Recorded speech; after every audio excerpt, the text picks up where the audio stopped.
ধাপে বাড়ল বাসাবাড়ি সহ সব ধরনের গ্যাসের দাম। প্রথম দফায় মার্চে 2 চুলার জন্য গুনতে হবে 800 টাকা।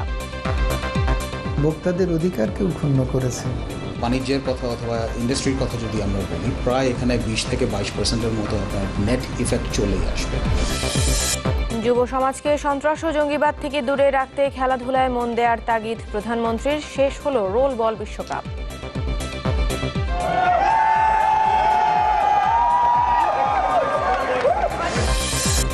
কানাডার আদালতে বিএনপিকে সন্ত্রাসী দল ঘোষণা সরকারের সাজানো নাটক। দাবি দলটির নেতাদের। খালেদার বিরুদ্ধে শহীদদের অবমাননার অভিযোগ নাকচ। ঢাকা অ্যাপারেল সামিট বর্জনকারী প্রতিষ্ঠানগুলোকে ফেরানোর চেষ্টা চলছে। পোশাক শিল্প এলাকায় অনিবন্ধিত শ্রমিক সংগঠন ও এনজিওর কার্যালয়ে না রাখার সিদ্ধান্ত।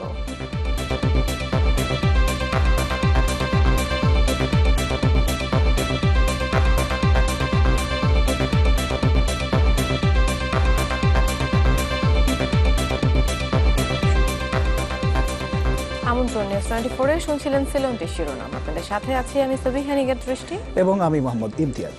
অটো ইগনিশন ও ব্রাশ বার্নার দ্বারা তৈরি আরএফএল গ্যাস স্টোভ, রান্নাঘরের সবার প্রেম। এবার পুরো খবর। আবারও বাড়ল সব ধরনের গ্যাসের দাম।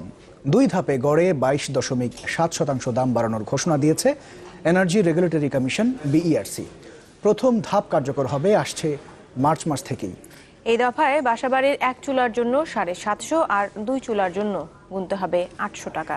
জুন থেকে যা হয়ে যাবে 900 ও 950 টাকা। গ্যাসের দাম বাড়ানোর বিষয়ে বিইআরসির যুক্তি বিভিন্ন ধরনের জ্বালানি ব্যবহারের সমতা আনা। গণশুনানিতে দাম বাড়ানোর বিপক্ষে যতই যুক্তি দেওয়া হোক না কেন, সিদ্ধান্ত নেওয়ার সময় তা আমলে নেওয়া হয় কম। গত আগস্টে গণশুনানির 7 মাস পর কার্যকর হতে যাচ্ছে গ্যাসের বাড়তি দাম। বাসাবাড়ি থেকে শিল্প কারখানা, বিদ্যুৎ উৎপাদন কিংবা যানবাহনে ব্যবহার সবখানে বাড়ানো হলো গ্যাসের দাম, যা 2 ধাপে কার্যকরের ঘোষণা দিয়েছে এনার্জি রেগুলেটরি কমিশন। চাপটা যেন একসাথে না আসে, একটু এটা পেজ বাই আসলে মানুষ না 2 মাস হলো, তবুও তো এটা একটা রিল্যাক্স মানুষকে মানে কমফোর্ট দেওয়ার জন্য। প্রথম ধাপে আগামী মাস থেকে বাসাবাড়ির 2 চুলায় 800 আর জুন থেকে গুনতে হবে 950 টাকা। অন্যদিকে 1 চুলায় যথাক্রমে 750 ও 900 টাকা। প্রতি ঘনমিটার সিএনজির দাম মার্চে 38 আর জুন থেকে হবে 40 টাকা। একই সময়ে বাণিজ্যিক ব্যবহারে প্রতি ঘনমিটার গ্যাসের দাম জুন মাস থেকে হবে 17.04 টাকা। এই মূল্যহার বাড়িতে গড়ে ওয়েটেড অ্যাভারেজ 22.7% হারে বৃদ্ধি করা হয়েছে, যা 2 ধাপে, অর্থাৎ প্রথম ধাপ 1 মার্চ 2017 তারিখ এবং দ্বিতীয় ধাপ 1 জুন 2017 তারিখ হতে কার্যকর হবে। গণশুনানির মতো সংবাদ সম্মেলনেও প্রশ্ন ওঠে, প্রতি বছর লাভ করার পরও কমিশন প্রতিবারে কেন দাম বাড়ানোর ঘোষণা দেয়। এর জবাবে কমিশন জানায়, অন্যান্য খাতে জ্বালানি ব্যবহারে যে খরচ হয় গ্যাস সে তুলনায় সহজলভ্য। যাদের গ্যাস সুবিধা নেই তারা প্রতি মাসে প্রায় 3000 টাকা ব্যয় করেন, কিন্তু মাসে প্রায় 2500 টাকা ব্যয় করতে হয় 2টা সিলিন্ডারের ব্যয়।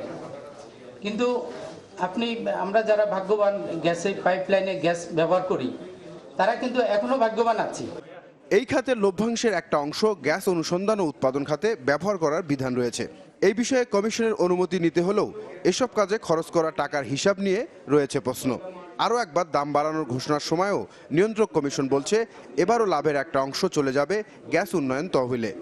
গভর্নমেন্ট চেষ্টা করছে আভ্যন্তরীণ এক্সপ্লোরেশনের মাধ্যমে উৎপাদন বৃদ্ধি করে এটা এনশিওর করার জন্য, এবং কিছুটা গভর্নমেন্ট ইতিমধ্যেই হয়তো জ্বালানি বিভাগ কার্যক্রম নিয়েছে, পেট্রোবাংলা কার্যক্রম নিয়েছে।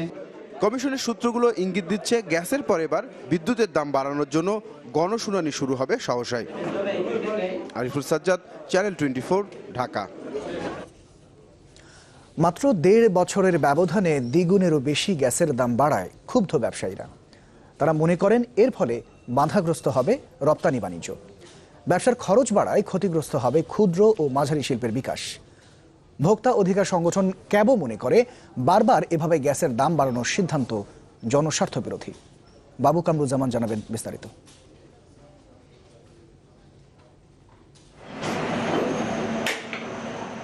বর্তমান সরকারের 2 মেয়াদের শাসনামলে এ নিয়ে 3 দফায় বাড়ল গ্যাসের দাম।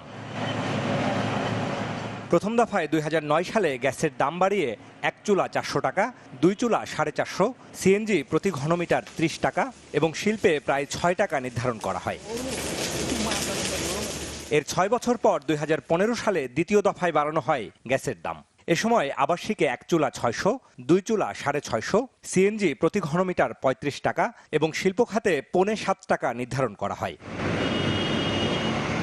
কিন্তু মাত্র 7 মাসের মাথায় ফের প্রায় 23 ভাগ দাম বাড়ানোর ঘোষণা এলো।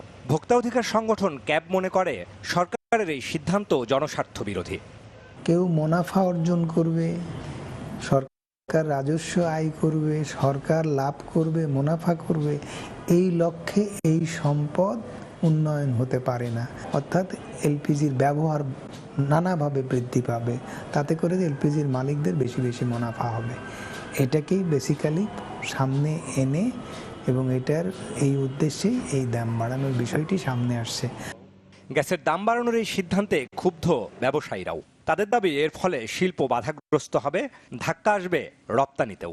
ধাক্কা তো অবশ্যই হবে। এখন এই ধাক্কাটাকে আমরা কিভাবে সামলাবো, সামলিয়ে ওঠানোর জন্য কিন্তু সামলিয়ে ওঠার জন্য আমাদেরকে সেই পরিস্থিতিগুলোকে করে দিতে হবে যে আমি কিছুক্ষণ আগে যেটা বললাম যে কস্ট এক জায়গা থেকে যদি বাড়ে তাহলে আমাকে আরেক জায়গা থেকে কস্ট কমানোর সুযোগ করে দিতে হবে। কারণ ইন্টারন্যাশনাল মার্কেটে আমি যে দামে মাল বিক্রি করছি সে কিন্তু এটা বুঝতে চাবে না যে আমার গ্যাসের দাম কম ছিল দেখে আমার এত কস্ট ছিল আর আজকে গ্যাস বেড়েছে দেখে আমাকে কস্ট বাড়িয়ে দেবে, তা কিন্তু না। গ্যাসের দাম বাড়ানোর এই সিদ্ধান্তে ব্যবসায়ীদের প্রত্যাশার প্রতিফলন ঘটেনি বলেও মনে করেন ব্যবসায়ীরা। ইফেক্টিভনেস যদি হারিয়ে ফেলি তাহলে কিন্তু আবার কাউন্টার প্রোডাক্টিভ হয়ে যাবে, যে আমি সেদিকে দামও বাড়ালাম কিন্তু আমি মার্কেটও হারালাম। বাবু কামরুজ্জামান, চ্যানেল 24, ঢাকা। ইউরোপিয়ান প্রযুক্তিতে তৈরি আনোয়ারের A1 পাইপ মাটির 1200 ফুটের বেশি গভীর পর্যন্ত চাপ নিতে সক্ষম। বছরের পর বছর পার নো টেনশন। আনোয়ারের A1 বোরিং পাইপ, চাপের বাপ। খেলাধুলায় পারে যুব সমাজকে সন্ত্রাস ও জঙ্গিবাদ থেকে দূরে রাখতে, কারণ তারা সাংস্কৃতিক ও সামাজিক কর্মকাণ্ডে জড়িত থাকলে বিপদগামী হবে না। রাজধানীর পল্টনে চতুর্থ রোল বল ওয়ার্ল্ড কাপের সমাপনী অনুষ্ঠানে এসব কথা বলেন প্রধানমন্ত্রী শেখ হাসিনা। বিদেশি খেলোয়াড়দের উদ্দেশ্যে প্রধানমন্ত্রী বলেন, খেলাধুলার মাধ্যমে জোরদার হবে আন্তঃরাষ্ট্রীয় সম্পর্ক।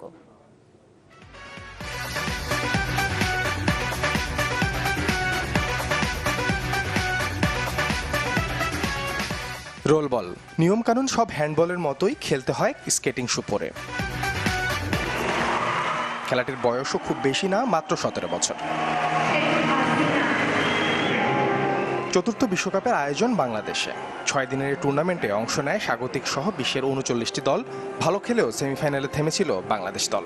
আর ভারতের শ্রেষ্ঠত্বের মধ্য দিয়ে পর্দা নামে আসরের ফাইনালে যারা ইরানকে হারায় 8-7 গোলে। অনুষ্ঠানটির সমাপনীতে আসেন প্রধানমন্ত্রী শেখ হাসিনা। ট্রফি তুলে দেন চ্যাম্পিয়ন ভারত ও রানার আপ ইরান দলের হাতে। এর আগে বক্তব্যে প্রধানমন্ত্রী দেশের খেলাধুলার উন্নয়নে সরকারের নানা পদক্ষেপ তুলে ধরেন। জানান, পদ্মার চরে বড় পরিসরে ক্রীড়াপল্লী নির্মাণের উদ্যোগ নেওয়া হয়েছে। ক্রীড়া ক্ষেত্রে উন্নয়নের সামগ্রিক পদক্ষেপ আমরা ধীরে ধীরে নিচ্ছি এবং এটার উপর আরও আমরা জোর দেব। আর আমাদের যেখানে পদ্মা সেতু তৈরি হচ্ছে সেই পদ্মার চরেই আমরা একটা ভালো উন্নত মানের ক্রীড়া পল্লী তৈরি করব, যেখানে বিভিন্ন ধরনের খেলাধুলা প্রতিযোগিতা এবং প্রশিক্ষণের সুযোগ সৃষ্টি হবে। এমনকি আমরা একটি অলিম্পিক কমপ্লেক্সও সেখানে তৈরি করতে চাচ্ছি। শারীরিক ও মানসিক বিকাশে খেলাধুলার প্রয়োজনীয়তা তুলে ধরে শেখ হাসিনা বলেন, যুব সমাজকে জঙ্গিবাদ ও মাদক থেকে দূরে রাখতে অবদান রাখবে খেলাধুলা। কারণ আমরা মনে করি যে আমাদের যুব সমাজকে যে কোনো ধরনের সন্ত্রাসবাদ, জঙ্গিবাদ বা মাদকাসক্তি থেকে দূরে রাখতে হবে। আর সেটা করতে গেলে খেলাধুলা, সংস্কৃতি চর্চা একান্তভাবে জরুরি। আর সেই পদক্ষেপই আমরা নিয়ে যাচ্ছি।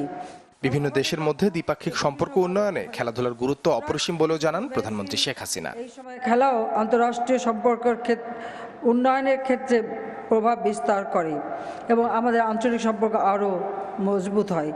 সাদ্দিন শফিক, চ্যানেল 24, ঢাকা। এপ্রিলের প্রথমার্ধে ভারত সফরে যাচ্ছেন প্রধানমন্ত্রী শেখ হাসিনা। এই তথ্য নিশ্চিত করেছেন প্রধানমন্ত্রীর উপপ্রেস সচিব নজরুল ইসলাম। এর আগে বিকেলে জাতীয় সংসদ ভবনে প্রধানমন্ত্রী শেখ হাসিনার সাথে বৈঠক করেন ভারতের পররাষ্ট্র সচিব সুব্রমণিয়াম জয়শঙ্কর। 2 দিনের সফরে দুপুরে ঢাকায় আসেন তিনি। হযরত শাহজালাল আন্তর্জাতিক বিমানবন্দরে তাকে স্বাগত জানান পররাষ্ট্র সচিব শহীদুল হক। প্রধানমন্ত্রী শেখ হাসিনার ভারত সফর ছাড়াও দ্বিপক্ষীয় সহযোগিতা সম্পর্কের বিভিন্ন দিক পর্যালোচনা করতেই ভারতের পররাষ্ট্র সচিবদের এই সফর। শুক্রবার সকালে ঢাকা ছাড়বেন তিনি।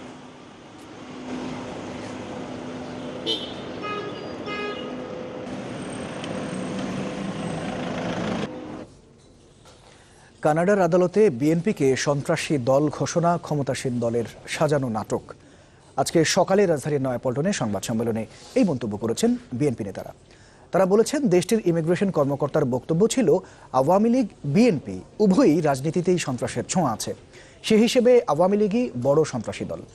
এ সময় তারা 21শে ফেব্রুয়ারি খালেদা জিয়ার বিরুদ্ধে শহীদদের অবমাননার বিষয়ে প্রধানমন্ত্রীর অভিযোগও প্রত্যাখ্যান করেন।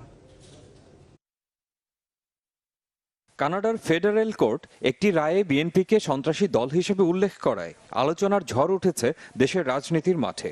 এ নিয়ে কেন্দ্রীয় কার্যালয়ে সংবাদ সম্মেলনে দলের পক্ষ থেকে প্রতিক্রিয়া জানান ভাইস চেয়ারম্যান হাফিজ উদ্দিন আহমদ ও সিনিয়র যুগ্ম মহাসচিব রুহুল কবির রিজভী। রিজভী বলেন, প্রায় 1 মাস আগে দেয়া একটি রায় সামনে এনে রাজনৈতিক ফায়দা নিতে চাইছে ক্ষমতাসীন দল। বলেন, রাজনৈতিক আশ্রয় চাওয়া কারো বক্তব্য দলের বক্তব্য নয়। যেহেতু সেখানে আইনি লড়াইয়ের সুযোগ ছিল না, তাই আদালত যা বুঝেছে তাই লিখেছে। তবে এমন রায় উদ্দেশ্যমূলক বলেই মনে করেন তিনি। এইটা একটা বানোয়াট, একটা নাটক তারা তৈরি করেছেন। নির্বাচনের আগে এই ধরনের কিছু ঘটনা সৃষ্টি করবেন, সৃষ্টি করে জনগণ একটা ধোঁয়াশা তৈরি করার একটা চেষ্টা করবেন। ভাইস চেয়ারম্যান হাফিজ উদ্দিন আহমদ বলেন, রায়ে উল্লেখ আছে বাংলাদেশের প্রধান রাজনৈতিক দল আওয়ামী লীগ ও বিএনপির চরিত্রই হচ্ছে সহিংসতা। সেক্ষেত্রে এর দায় আওয়ামী লীগও এড়াতে পারে না। কানাডার যে ইমিগ্রেশন কর্মকর্তা, প্রসিকিউশন অফিসার, তিনি বলেছেন বাংলাদেশের রাজনীতিতে এটি দিবালোকের মতো স্পষ্ট যে সেখানে আওয়ামী লীগ এবং বিএনপি উভয়ই সশস্ত্র সংগঠনের মতো কর্মকাণ্ড করে। সুতরাং কেউ যদি এটা বিশ্বাস করে যে বিএনপি সন্ত্রাসী সংগঠন, আওয়ামী লীগ আমাদের আগে আছে অনেক। মহান ভাষা দিবসে শহীদ মিনারের মূল বেদিতে উঠে বিএনপি চেয়ারপারসন শহীদদের অবমাননা করেছেন। প্রধানমন্ত্রীর এমন বক্তব্যের প্রতিবাদ জানান রিজভী।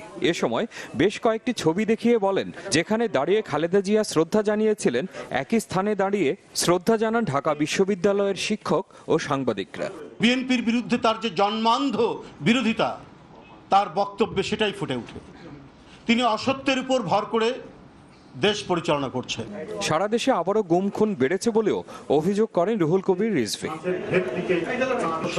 মহসিনুর রহমান বাদল, চ্যানেল 24, ঢাকা। টেকো নুডলস, সময়ে অসময়ে সব সময়। এমপি লিটন হত্যার ঘটনায় রানা নামে আরও একজনকে গ্রেফতার করা হয়েছে। ঢাকা থেকে তাকে গ্রেফতার করা হয়। দুপুরে গাইবান্ধা জেলা পুলিশ সংবাদ সম্মেলনে এই তথ্য জানিয়েছে। এদিকে গাইবান্ধার সাবেক সংসদ সদস্য আব্দুল কাদের খানের বাড়িতে অভিযান চালিয়ে গুলি ভর্তি ম্যাগজিন সহ একটি পিস্তল উদ্ধারের দাবি করেছে পুলিশ।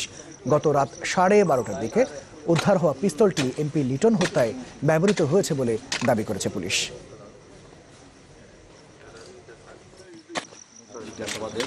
আমরা কিছু তথ্য পেয়েছি, তার তথ্য মতে গতকাল রাত্রে আমরা একটি পিস্তল, ম্যাগজিন সহ একটি পিস্তল এবং আরও একটি এক্সট্রা ম্যাগজিন 5-6 রাউন্ড গুলি সহ আমরা তার বাড়ি থেকে মাটির নিচ থেকে উদ্ধার করা হয়েছে। শনিবার থেকে শুরু হতে যাওয়া ঢাকা অ্যাপারেল সামিট বর্জনকারী প্রতিষ্ঠানগুলোকে ফিরিয়ে আনার চেষ্টা চলছে। সচিবালয়ে মালিক শ্রমিক ত্রিপক্ষীয় বৈঠক শেষে এই কথা জানিয়েছেন বিজিএমইএ সাবেক সভাপতি সালাম মুর্শিদি। নিজেদের মধ্যে ভুল বোঝাবুঝি কাটিয়ে উঠতে একসাথে কাজ করার কথাও জানান মালিকরা। আর শ্রম প্রতিমন্ত্রী জানিয়েছেন, আশুলিয়া গাজীপুরের পোশাক শিল্প এলাকায় অনিবন্ধিত কোনো শ্রমিক সংগঠন বা এনজিও যাতে কার্যালয় খুলতে না পারে সেই বিষয়ে সিদ্ধান্ত নিয়েছে। বেতন ভাতা বাড়ানো সহ নানা দাবিতে তৈরি পোশাক শ্রমিকদের এমন বিক্ষোভ যেন নিত্য ঘটনা। তারপরও এ খাতে রপ্তানি $28 বিলিয়ন মতো। যেই অর্জনে শ্রমিকের ঘাম যেমন রয়েছে, তেমনি রয়েছে মালিকের উদ্যম। যদিও এ খাতে শ্রমিকদের অধিকার ও কর্মপরিবেশ নিয়ে দেশে বিদেশে রয়েছে নানা সমালোচনা, আর এই অজুহাতে প্রায় পোশাক শিল্পকে চাপে রাখে আন্তর্জাতিক ক্রেতারা। আগামী শনিবার থেকে তৈরি পোশাক মালিকদের সংগঠন বিজিএমইএর আয়োজনে শুরু হচ্ছে ঢাকা অ্যাপারেল সামিট। কিন্তু তা বর্জনের ঘোষণা দিয়েছে H&M, C&A, নেক্সট, জারা ও চিবুর মতো বিশ্ববিখ্যাত 5 ব্র্যান্ড। সম্প্রতি আশুলিয়া গ্রেফতার শ্রমিক নেতাদের মুক্তির দাবির প্রতি একাত্মতা জানিয়ে এ বর্জন বলে প্রতিষ্ঠানগুলোর পক্ষ থেকে জানানো হয়। একে দুঃখজনক বলছেন তৈরি পোশাক শিল্প মালিকরা। বিজিএমইএর সাবেক সভাপতি সালাম মুর্শিদি জানান, প্রতিষ্ঠানগুলোর সাথে আলোচনা চলছে, শিগগিরই সমস্যার সমাধান হবে। যে 5টা ব্র্যান্ড কথা আমরা দেখেছি মিডিয়াতে, আমি মনে করি তারা হয়তো এটি ঢাকা অ্যাপারেল সামিটের গুরুত্ব বিবেচনা করে অতীতের ন্যায় ব্যাট এক্সপো বা ঢাকা অ্যাপারেল সামিটে তারা যে অংশগ্রহণ করেছে সেটি তারা অব্যাহত রাখবেন এবং সাথে সাথে আলোচনাও চালিয়ে যাবেন এবং একটা সুন্দর সমাধানের পথ বেরিয়ে আসবে। ঢাকা অ্যাপারেল সামিটকে শ্রমিক মালিকের সমন্বয়ের ত্রিপক্ষীয় বৈঠক করে শ্রম মন্ত্রণালয়, যেখানে নিজেদের মধ্যকার ভুল বুঝাবুঝি কাটিয়ে উঠতে একসাথে কাজ করতে সম্মত হয় সব পক্ষ। অন্যায়ভাবে কোনো জায়গায় কোনো মালিকও যেন কোনো শ্রমিক ভাই বোনের ক্ষতি না করতে পারে এবং কোনো শ্রমিকের জন্য কোনো ফ্যাক্টরির কোনো মালিকের কোনো রকমের কোনো ক্ষতি সাধন না করে সেই জীবন মান উন্নত করার জন্য যারা বায়ার আছে তারাও যাতে দায়িত্বটা বহন করে, কারণ একটা বাস্তব হচ্ছে যে শ্রমিকদের মজুরি কখনোই বাড়বে না যতক্ষণ পর্যন্ত গার্মেন্টস পণ্যের মূল্যটা বৃদ্ধি করা না হবে, যেটা আমাদের বায়াররা দিচ্ছে না। পোশাক শিল্প এলাকায় অনিবন্ধিত কোনো শ্রমিক সংগঠন যাতে কার্যালয় খুলতে না পারে সে বিষয়ে সিদ্ধান্ত হয় বৈঠকে। একই সাথে সিদ্ধান্ত হয় অনুমোদন ছাড়া দেশি বিদেশি এনজিওর কার্যালয় খুলতে না দেয়ার।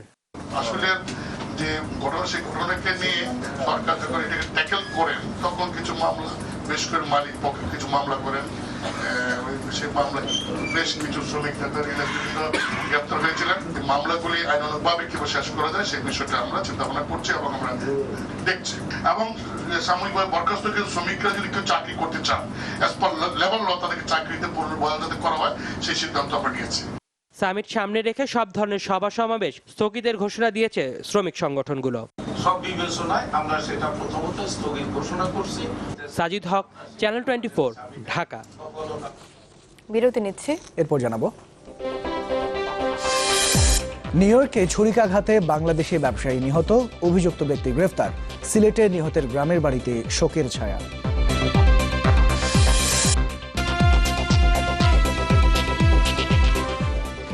আমন্ত্রণ আরেকবার, দেখছেন নিউজ 24। যুক্তরাষ্ট্রের নিউ ইয়র্কে দুর্বৃত্তের ছুরিকাঘাতে নিহত হয়েছেন প্রবাসী বাংলাদেশি জাকির খান। স্থানীয় সময় বুধবার সন্ধ্যা 6:30টার দিকে ব্রঙ্কসে তার বাসায় এই ঘটনা ঘটে। এই ঘটনায় অভিযুক্তকে গ্রেফতার করেছেন পুলিশ এবং নিহত জাকির হোসেনের গ্রামের বাড়ি সিলেটের ফেঞ্চুগঞ্জ উপজেলার পাঠানটিলা গ্রামে। জাকির খান থাকতেন যুক্তরাষ্ট্রে, ছিলেন রিয়েল এস্টেট ব্যবসায়ী। বুধবার স্থানীয় সময় সন্ধ্যা 6:30 প্রতিদিনের মতো কাজ শেষে নিউ ইয়র্কের ব্রঙ্কসে নিজ ভাড়া বাসার সামনে দাঁড়িয়েছিলেন জাকির। এ সময় তাকে পেছন থেকে ছুরিকাঘাত করে পালিয়ে যায় দুর্বৃত্তরা। গুরুতর আহত অবস্থায় উদ্ধার করে স্থানীয় হাসপাতালে নেওয়া হলেও বাঁচানো যায়নি। নিহত জাকিরের গ্রামের বাড়ি সিলেটের ফেঞ্চুগঞ্জ উপজেলার পাঠানটিলা গ্রামে। পরিবার জানায়, পড়ালেখা শেষ করে রিয়েল এস্টেট ব্যবসা শুরু করেন জাকির। তাদের ধারণা ব্যবসায়িক দ্বন্দ্বে খুন করা হয়েছে তাকে।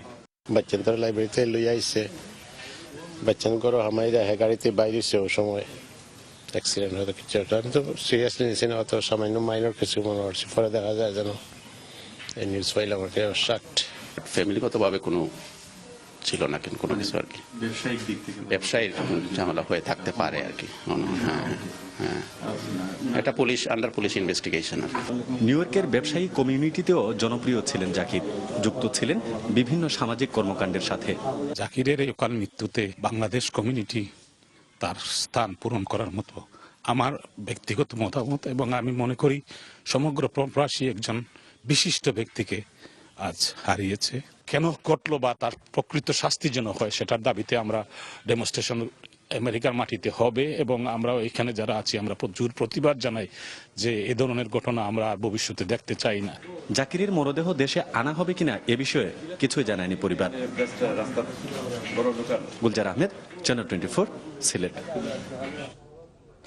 এবার বাংলালিংকের সৌজন্যে বইমেলার খবর।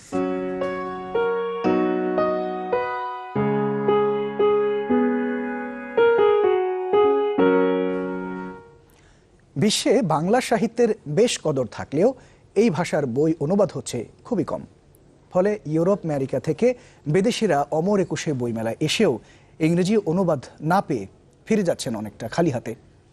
দু একটি প্রকাশনা সংস্থা অনুবাদ করলেও তা পর্যাপ্ত নয় বলে মনে করেন লেখক পাঠকরা।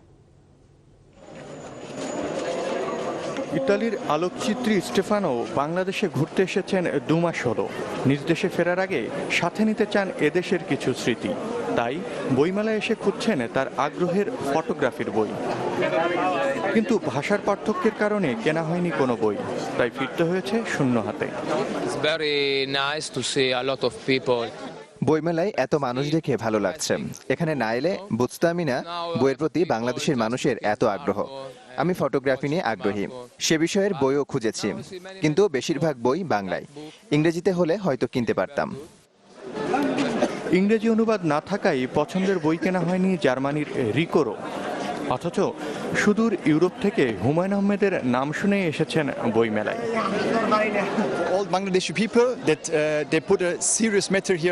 এখানে এসে সত্যি ভালো লাগছে। হুমায়ুন আহমেদের নাম শুনে এসেছি, কিন্তু জার্মান বা ইংরেজিতে কোনো বই পেলাম না। পেলে অবশ্যই কিনতাম। অথচ দেশে অনুবাদ বইয়ের চাহিদা ও প্রকাশনা কম নয়, তবে বেশিরভাগই বাংলা ভাষায় অনুবাদ। বাংলা থেকে ইংরেজি অনুবাদ করছে হাতে গোনা দু একটি প্রকাশনা। আমরা ইউপিএল থেকে উৎসাহিত হয়েছে অ্যাডন পাবলিকেশন। অ্যাডন পাবলিকেশন শুরু থেকেই আসলে এই বইগুলি করেছে ইংরেজিতে। কবির চৌধুরীর অনেকগুলো ইংরেজি অনুবাদ আমরা বের করেছি। অন্য ভাষায় বইয়ের অনুবাদ চান অনেক জনপ্রিয় লেখক সাহিত্যিক। বাংলা সাহিত্যকে বিশ্ব দরবারে তুলে ধরতে এর বিকল্প নেই বলে মনে করেন তারা। বাংলাদেশে অনেক অনেক অনেক ভালো লেখা আছে। এই লেখাগুলো পৃথিবীর অন্যান্য ভাষার পাঠকদের কাছে যাওয়া উচিত। আমার মনে হয় এখন একটা আমরা ক্রিটিক্যাল পয়েন্ট পার হচ্ছি। এটা পার হয়ে গেলে আমাদের সাহিত্য সম্পর্কে আগ্রহ তৈরি হবে, তখন আমাদের শ্রেষ্ঠ লেখকদের লেখা অনুদিত হবে এবং সারা পৃথিবীব্যাপী ছড়িয়ে পড়বে। দুজনেই মনে করেন বাংলা সাহিত্যের অনুবাদ হলে বিশ্বজুড়েই জনপ্রিয়তা পাবেন দেশি অনেক লেখক সাহিত্যিক। হাসনাত রাব্বি, চ্যানেল 24, ঢাকা।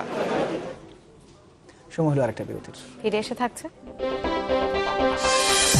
নানা কৌশলে বাংলাদেশের নাগরিকত্ব নিচ্ছে রোহিঙ্গারা। শরণার্থী নিয়ে জাতিসংঘের প্রতিবেদন প্রকাশ 13 মার্চ।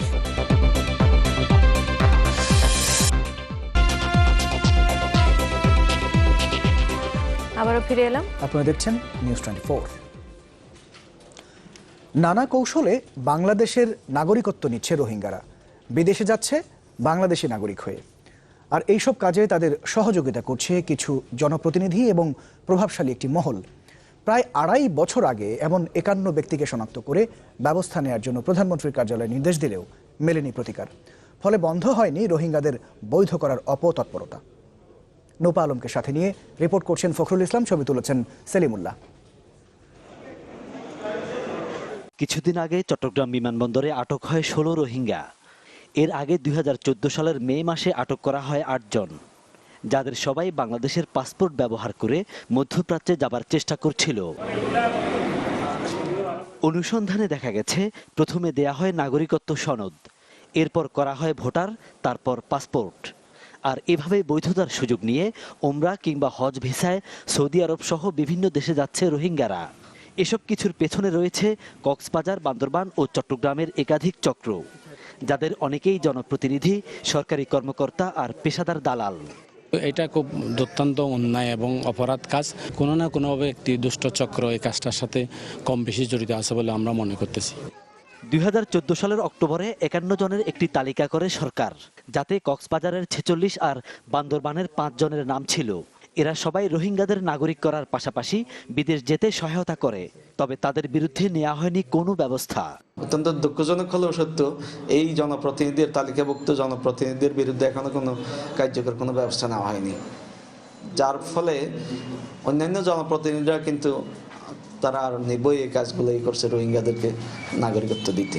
প্রতিকার হচ্ছে নজরদারি বাড়ানো, তারা যেন শিবির থেকে যে শিবিরে আছে সেই শিবিরেই তারা যেন বসবাস করে সেটা নিশ্চিত করা, তাদের সেখানে রেজিস্ট্রেশন খুব কড়াকড়িভাবে করা। তবে এ ব্যাপারে নানা পদক্ষেপের কথা বলছে স্থানীয় প্রশাসন, যাতে এরা অন্তর্ভুক্ত থাকে, তাদের পরিচয়টা অন্তর্ভুক্ত থাকে এবং তারা আমাদের এখানে জাতীয় ভোটার পরিচয়পত্র অথবা পাসপোর্টে তারা যেন কোনোভাবেই অন্তর্ভুক্ত হতে না পারে, সেটা নিশ্চিত করার জন্য আমাদের গোয়েন্দা সংস্থা সহ সরকারি বেসরকারি সবাই সতর্ক রয়েছে। বাংলাদেশি পাসপোর্ট ব্যবহার করে রোহিঙ্গাদের বিদেশ যাওয়া ঠেকাতে বিমানবন্দরগুলোতে কঠোর নজরদারি দরকার বলে মনে করেন সংশ্লিষ্টরা। ফখরুল ইসলাম, চ্যানেল 24, চট্টগ্রাম। এদিকে রোহিঙ্গা পরিস্থিতি ও তাদের সমস্যা নিয়ে প্রাপ্ত তথ্য প্রতিবেদন আকারে 13 মার্চ প্রকাশ করবে জাতিসংঘ। কক্সবাজারে কুতুপালং রোহিঙ্গা ক্যাম্প পরিদর্শন শেষে এই কথা জানান সংস্থাটির বিশেষ দূত ইয়াং হি ই। গেল 3 দিন কক্সবাজারে সব শরণার্থী শিবির পরিদর্শন করেন এই কর্মকর্তা। মিয়ানমার থেকে পালিয়ে আসা নতুন পুরাতন রোহিঙ্গা শরণার্থীদের সাথেও কথা বলেন তিনি। পাশাপাশি স্থানীয় প্রশাসনের সাথে মতবিনিময় করেন ইয়াংহি। বলেন, রোহিঙ্গাদের পরিস্থিতি নিয়ে সব জানার চেষ্টা করছেন তিনি, যার সবকিছুই পাওয়া যাবে প্রতিবেদনে।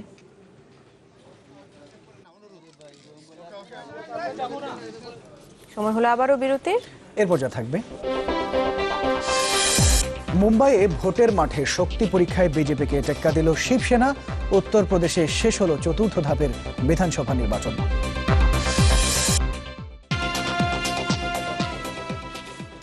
আরও একবার আমন্ত্রণ জানাবো আরো কিছু খবর।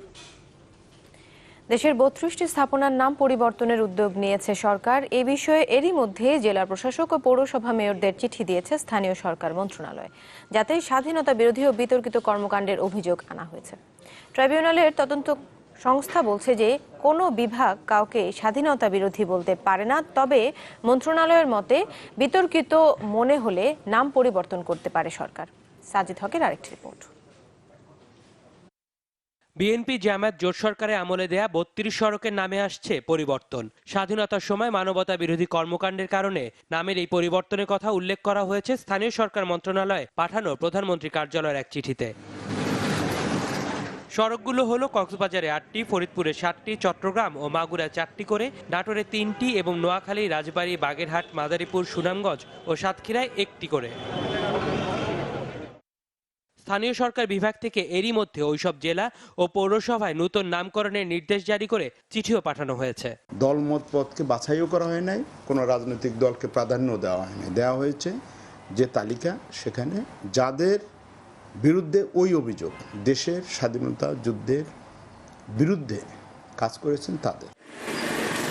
তবে বিতর্ক উঠেছে স্থানীয় সরকার বিভাগে যে 32 ব্যক্তিকে স্বাধীনতা বিরোধিতাকারী হিসেবে উল্লেখ করা হয়েছে তাদের ব্যাপারে কোনো অভিযোগ বা তথ্য প্রমাণই নেই আন্তর্জাতিক অপরাধ ট্রাইব্যুনালের তদন্ত সংস্থার কাছে। আমিও যখন মামলা নিই, আমরাও যখন মামলা নিব, যে পর্যন্ত প্রমাণিত না হয় তখন তো আমি তাকে বলতে পারি না সে দোষী। আমরা তো বলবো না, তো আমরাও বলবো না। এটা কেন হবে এটা? তিনি আরও জানান, তদন্ত সংস্থা ছাড়া কোনো বিভাগ বা প্রতিষ্ঠান কাউকে স্বাধীনতা বিরোধী বা যুদ্ধাপরাধী হিসেবে উল্লেখ করতে পারে না। কোর্ট সরাসরি মামলা তো নিতে পারে না, তাদের তো এটা কগনিজেবল নেওয়ার কগনাইজেন্স নেওয়ার কোনো ক্ষমতা নেই। তারা হয় আমাকে পাঠিয়ে দেয় অথবা রেজিস্ট্রারকে পাঠিয়ে দেন আমাদের ওই ট্রাইব্যুনালের, ওনারা আমার কাছে পাঠায়। আই এম দি কাস্টোডিয়ান, এটা ঠিক। এই মামলা করতে হলে তদন্ত সংস্থা আসতেই হবে, সেটা যে কেই হোক। সচিবের দাবি, শুধু যুদ্ধাপরাধী নয়, বিতর্কিত মনে হলে যে কোনো ব্যক্তি বা প্রতিষ্ঠানের নাম পরিবর্তন করতে পারে সরকার। একদিক দিয়ে তো যুদ্ধের বিরুদ্ধে, আরেক দিয়ে মানবতার অপরাধ, দুইটা মিলিয়ে ফেললে তো আমার মনে হয় একটু কনফিউশন আসবে। আমরা কিন্তু স্বাধীনতা, মহান স্বাধীনতার বিরুদ্ধাচরণকারীদের নামে স্থাপনা রাখবো না, এই আমাদের কথা। একটু সাজিদ হক, চ্যানেল 24, ঢাকা। দেশের বাইরের খবর। ভারতের বৃহৎ মুম্বাই মিউনিসিপ্যাল কর্পোরেশন বা বিএমসি নির্বাচনের প্রাথমিক ফলাফলে এগিয়ে রয়েছে শিবসেনা। 227 আসনের মধ্যে 84টিতে এগিয়ে রয়েছে দলটি। 72টিতে বিজেপি এবং 31 আসনে এগিয়ে রয়েছে কংগ্রেস। গেল 20 বছর ধরে মিউনিসিপ্যালিটির ক্ষমতায় রয়েছে শিবসেনা। 1992 সালে বিজেপির সাথে জোট গঠনের পর এখানে প্রথমবারের মতো সরাসরি আলাদা ভোটের লড়াইয়ে দলটি। এছাড়া মহারাষ্ট্রের 9টি পৌরসভায় সবগুলোতেই এগিয়ে রয়েছে বিজেপি। এদিকে উত্তরপ্রদেশ বিধানসভা নির্বাচনে চতুর্থ ধাপে ভোট হয়েছে 12 জেলার 53 আসনে। ভোট পড়েছে 61%। 2012 সালের নির্বাচনে এখানে 24টি আসনে জয় পায় সমাজবাদী পার্টি। এবার ট্রাম্পের অভিবাসন নীতির বিরোধিতা করল যুক্তরাষ্ট্রের প্রতিবেশী দেশ মেক্সিকো। দেশটির পররাষ্ট্রমন্ত্রী হুঁশিয়ারি দিয়েছেন, স্বাধীনতা এবং মানবাধিকার রক্ষায় জাতিসংঘে যাবে মেক্সিকো। অভিবাসন নীতি নিয়ে কথা বলতে এরই মধ্যে মেক্সিকো পৌঁছেছেন যুক্তরাষ্ট্রের পররাষ্ট্রমন্ত্রী রেক্স টিলারসন এবং হোমল্যান্ড সিকিউরিটি প্রধান জন ক্যালি। এদিকে যুক্তরাষ্ট্রে পাবলিক স্কুলে তৃতীয় লিঙ্গের শিক্ষার্থীদের পছন্দ অনুযায়ী ছেলে বা মেয়েদের টয়লেট ব্যবহার বিষয়ে ওবামার নির্দেশিকা বাতিল করেছে ট্রাম্প প্রশাসন। এর বিরুদ্ধে হোয়াইট হাউসের সামনে বিক্ষোভ করেছেন অন্তত 2 শতাধিক মানুষ।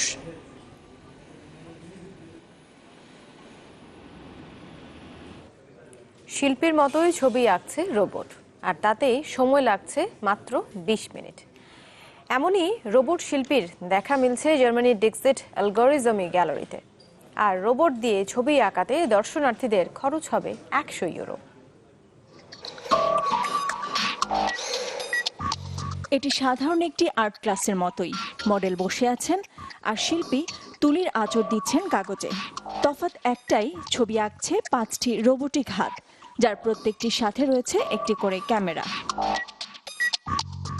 এদের সম্মিলিত নাম পল। জার্মানির ড্রিগজিট অ্যালগোরিজমি গ্যালারিতে দেখা মিলবে এই শিল্পী রোবটের। গ্যালারির স্বত্বাধিকারী পিটার ব্রাউন হিমারিচ জানান, 5টি ভিন্ন ভিন্ন হাত দিয়ে যার যার মতো করে মাত্র 20 মিনিটে একটি ছবি অঙ্কন করতে পারে পল। যখন আপনি সাবজেক্ট হিসেবে বসবেন, দেখবেন ওরা প্রত্যেকেই ভিন্ন চরিত্র। খেয়াল করবেন একটি অত্যন্ত কৌশলী, কোনোটি উদ্বিগ্ন, আবার কোনোটি খুবই সূক্ষ্মভাবে আপনাকে এঁকে যাবে। যখন ক্যামেরার সামনে বসলাম, কেমন এক অদ্ভুত অনুভূতি হচ্ছিল, কিন্তু এদের কাজ দেখে আমি মুগ্ধ।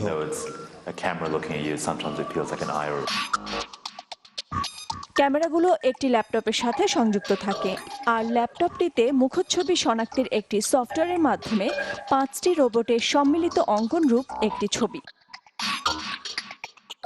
এটি প্রথম 2012 সালে তৈরি করা হয়। তখন এর ক্যামেরার সংখ্যা ছিল 6টি। প্রযুক্তির এক অপরূপ আবিষ্কার শিল্পী রোবট পল। নাদিরা জাহান, চ্যানেল 24। আমরা শেষ করব নিউজ 24। যাবার আগে সিলনটি শিরোনামগুলো আরেকবার। 2 ধাপে বাড়লো বাসা বাড়ি সহ সব ধরনের গ্যাসের দাম। প্রথম দফায় মার্চে 2 চুলার জন্য গুনতে হবে 800 টাকা। ভোক্তাদের অধিকারকে ক্ষুণ্ণ করেছে। বাণিজ্যের কথা অথবা ইন্ডাস্ট্রির কথা যদি আমরা বলি, প্রায় এখানে 20 থেকে 22% মতো আপনার নেট ইফেক্ট চলে আসবে। যুব সমাজকে সন্ত্রাস ও জঙ্গিবাদ থেকে দূরে রাখতে খেলাধুলায় মন দেওয়ার তাগিদ দিয়েছেন প্রধানমন্ত্রী। শেষ হলো রোল বল বিশ্বকাপ।